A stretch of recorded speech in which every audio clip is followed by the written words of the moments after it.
Hey up guys, what's going on and welcome back to the Atletico Madrid safe, where I've had such a challenge trying to get through to this point, and I don't say that in terms of the games played because we haven't lost any of them. It has crashed on me 4 times during these matches, during the matches themselves. It crashed twice trying to complete the Salzburg match when we were 2-0 up in both occasions at the time it crashed. It ended up being 1-1, and in this variant of the game, Salzburg actually dominated it somehow. All Blacks come away with a 7.5, which says everything about the game in particular. But it didn't end up 1-1, so we are through to the next round regardless. So this next match doesn't matter in terms of the result and progressing, but we do need to get a point here to top the group and hopefully avoid some of the tougher opponents in the next round. So we do still need to get a point in the next match as well. If we won this one, then it wouldn't have made a difference, Lille at all. But the fact that this has come a draw does mean there is still technically something to play for in this Lille match, but the only way that does happen is if Salzburg beat Juventus and we don't beat Lille. That's the only way they can get ahead of us, because if we end up on the same points, so if we get a point here and they get the full 3, they're 2 points behind at this stage. If they get the full 3, then we've got the record against them, and I think head-to-head does make a difference in the group stages here. And then the 3 La Liga games. Now, Espanyol, we got through fine. That was 5-1. No issues on that one. No issues in terms of the games either followed it, 4-0, 2-0, but both of these did crash on me during each of the matches, so hopefully we can get through these games today without any issues. Kind of wish I had been recording it just to prove this fact, but we were 2-0 up in this one when it crashed, played it again, 4-0, probably looking to be about the same kind of result either way, so I don't really think this is a fact. It was about halfway through the match, and it was 2-0, so probably on course with a similar kind of result. And this was 1-0 when it crashed after Erling Haaland scored a penalty, so I'm very thankful that it happened again, because I was so angry. This was the one I was actually most angry about, because Haaland finally scored and it crashed about 2 seconds afterwards. I was like, no! I need him to score so maybe he could push on and develop and keep scoring. But then a penalty happened in the replay and he scored it again. So, worked out in the end. Morata made an injury time 2-0. Weird thing about the previous version, though, is Haaland scored a penalty after missing one 3 minutes earlier. Kind of wish I had recorded that one just to show you the fact that 2 penalties happened in 3 minutes.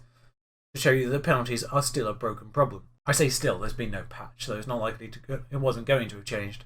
The plan today is Lille and Valladolid. I'm going to keep pronouncing it that way until someone corrects me. Reason for that is, whilst there is a Barcelona game here, it's for the Supercopa semi-final, which frankly I don't care about, and no one really should. So neither did the board, which is the most important thing. And we do play Barcelona here, just a month later, which is probably going to be the next episode with Valencia. So I will play through the entirety of January solo, just because we've also had a fair few bodged up episodes so far, so it'd be nice to go a little bit longer in between a couple of episodes as well. So we'll do the full January period off, outside the episodes. With that in mind, just gander over the squad, show you maybe where the problems are, and if there's any ideas in terms of that front. Now, the main one for me, I think, next target will be a right winger backup for Correa, because Correa is very good.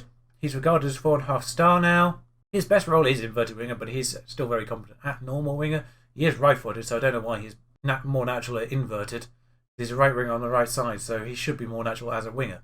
Anyway, he's first choice. He's developed a little bit this year. Vitolo is a natural left winger, actually, I've discovered, but natural inverted left winger. So he could develop into a proper right winger if you give him time and that. But he's 30 years old. He's £185,000 a week. And he's certainly not worth that kind of money. We've got backup left wingers now. Doku can do it. Maria can do it.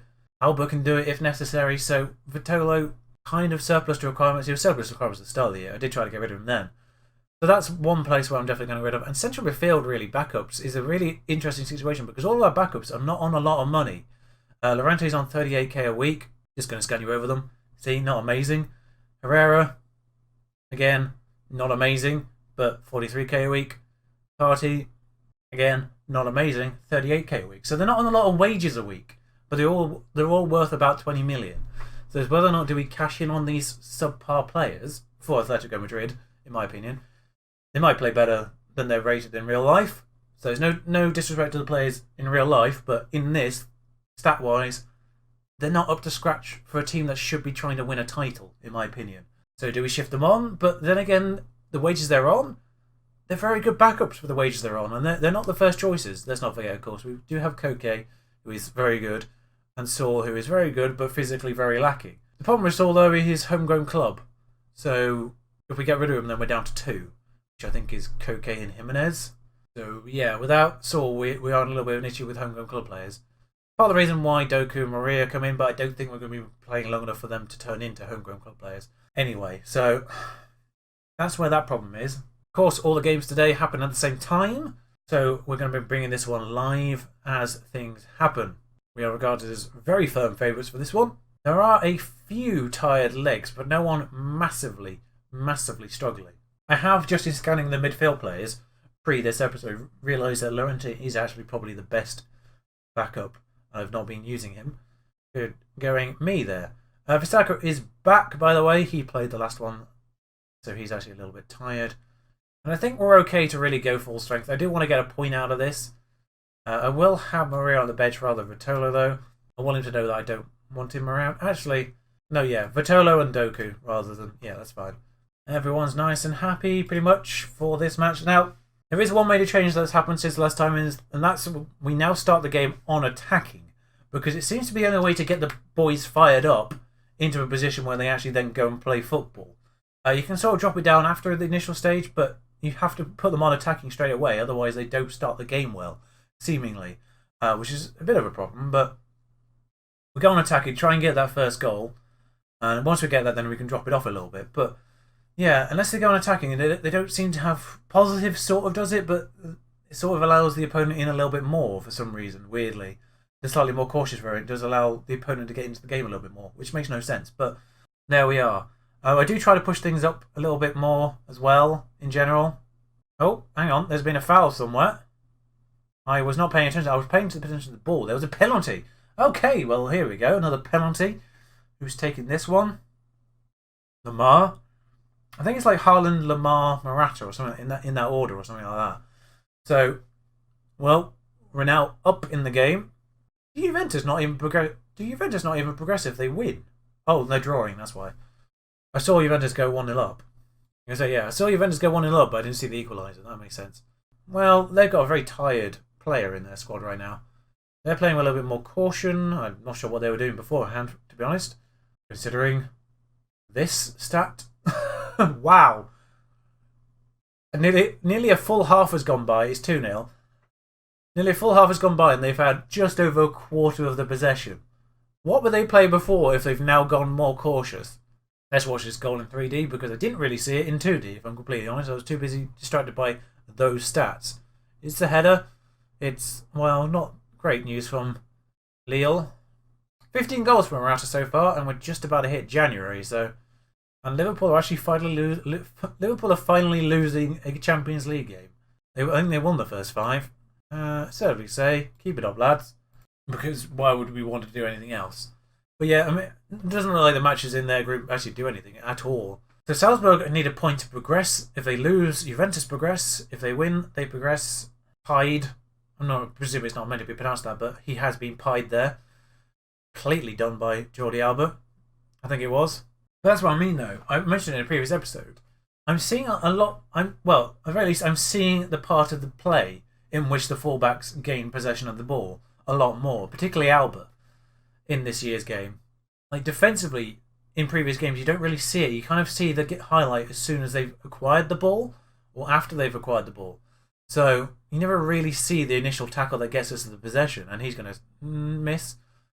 I was kind of prepared to take a sore cracker there. He does have a slight habit of smashing them in. Pine's been taking a knock. 20 minutes to go. Lamar is hovering over a free kick here.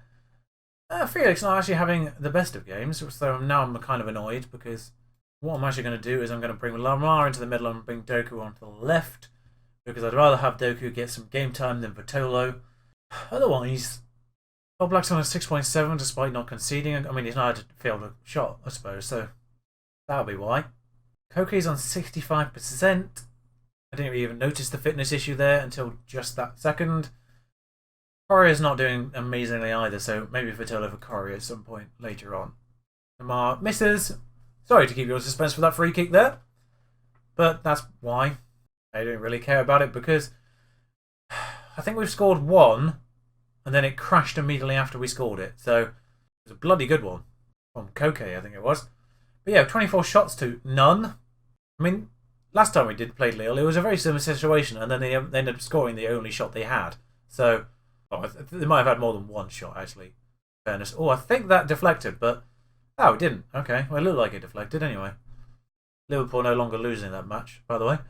So they've gathered the ball here, but we've managed to intercept it for Correa. Llorente on the ball now. Trippier, Llorente, Trippier, Llorente. Inwards this time now. Trippier will be able to get it across here. No, he doesn't, but Correa does gather the ball. No, it's going all the way back again. It probably will go back out to Trippier if he gets back on side, which he didn't. Swish it to the left instead. Probe down this side.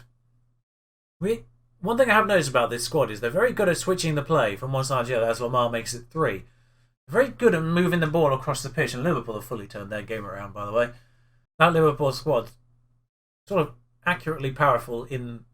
Well, their Champions League group is really, frankly, easy for them.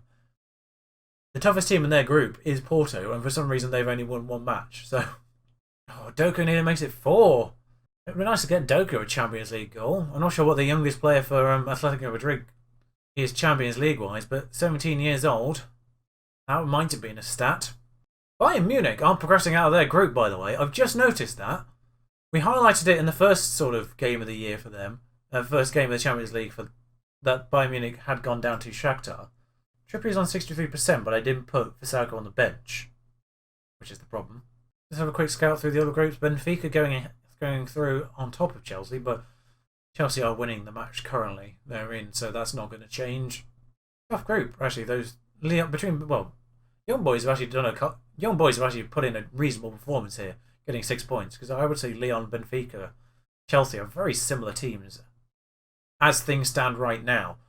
And Doku does actually make it 4 in the end, and he does indeed get a Champions League goal. I do not know what the record is for the youngest Atletico Madrid player in the Champions League, but I can't imagine Doku being too far off that record. To the other side, headed in. Oh, lovely header back across goal. And that's a scoreline more reflective of the gameplay, unlike last time we played them. Lovely. Very happy with the results and the way you played. That's what we like to see. Top of the group. No issues there. Ended up being 4-2 for Liverpool. Actually, there was genuinely nothing Chelsea could have done it because Benfica actually lost their match. I'll see you for the match against Valladolid next. Like I said, I just want to bring you that one just because we've not really seen anything against a lower opposition on this particular series so far for you guys anyway. No real surprises in the other half, by the way, other than Celtic winning away at Leipzig, which is a very impressive result from them. Although, as we did highlight last time, Celtic are doing really well in their group. By the way, I just want to very quickly bring you the table. Just to show you where those results previously have left us. Now, there's a game that's going to happen just now, obviously, against Valladolid. But there is actually a winter break in Spain, which I didn't realise beforehand, which is why I now understand all the fixtures so far have been quite bunched up. It's because they actually do go away for a couple of weeks. But those 3 wins in the league in a row have put us in 3rd. It has been helped slightly by the fact that Celta Vigo have played games against Madrid and Sevilla, both of which they've drawn. So that's why the table is now Madrid, Barcelona and us. Madrid 4 points ahead, but not uncatchable. Essentially what we need to do now is win every match, which is easier said than done. But if we can beat Barcelona and if we can beat Real Madrid, and if Barcelona can get something out of Real Madrid, then we can possibly get ahead of them. But it does require other teams doing something to these two, really, for us to realistically get ahead of them. It is worth noting, of course, the only one of these 5 we do need to play away from home now is Barcelona, though. We played all of them away in the first half, so there is a chance. And actually, Sevilla play Barcelona today, so 2 of those top 5 play each other now.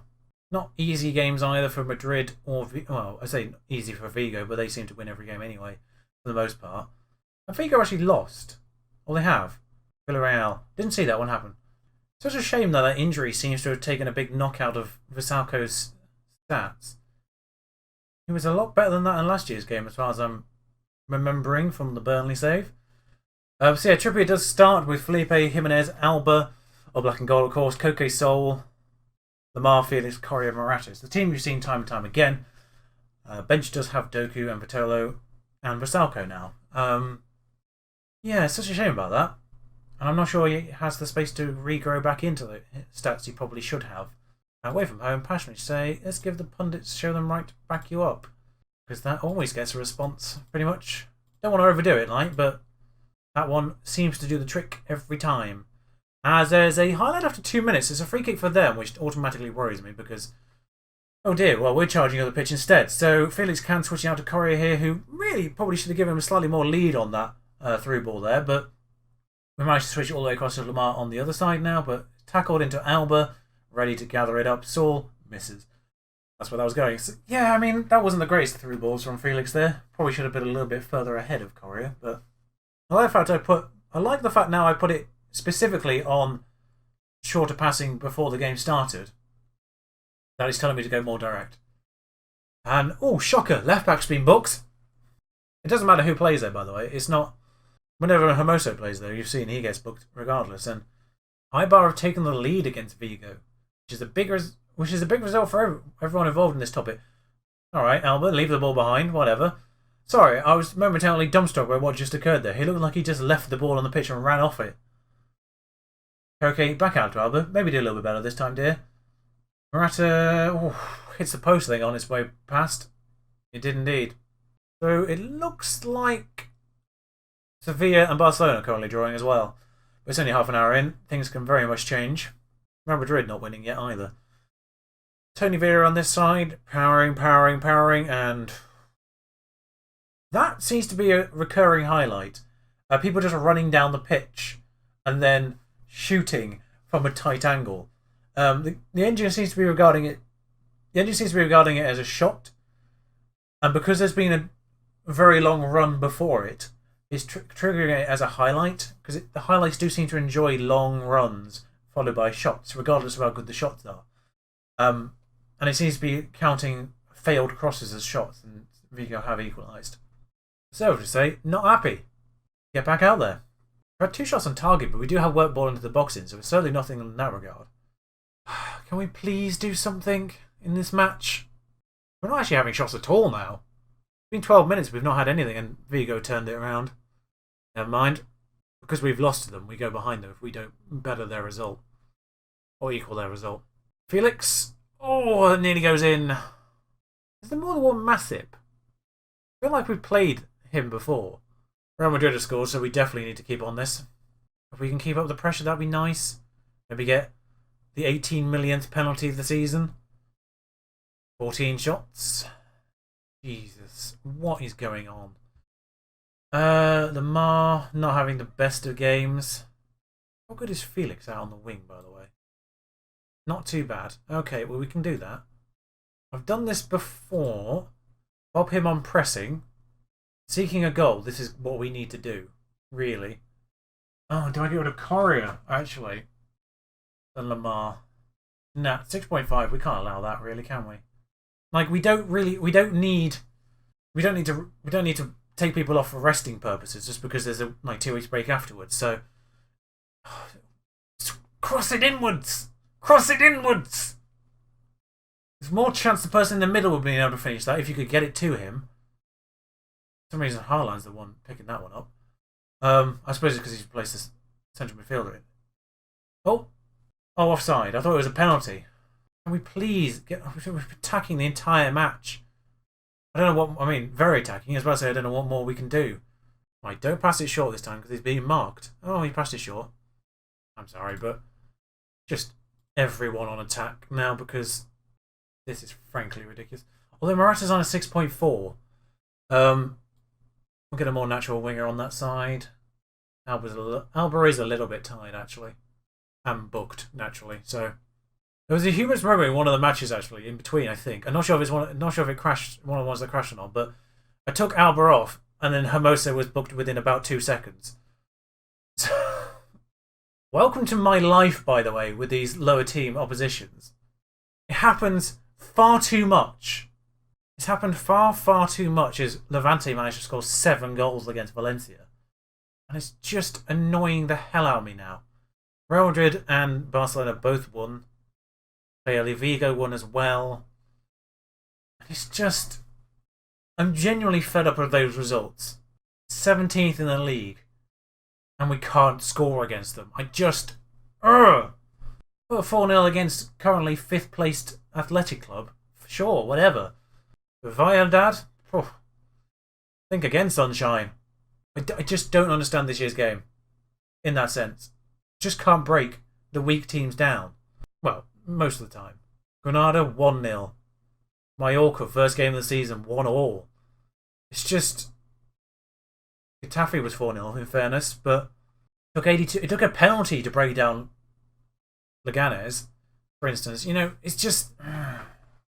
I'm not sure if something wrong with the engine or the team. This is the problem when it's this stage of the game. You don't know if there's something you need to change or if it's something the game needs to change. Although, shout out to them actually bringing 7,000 people away from home.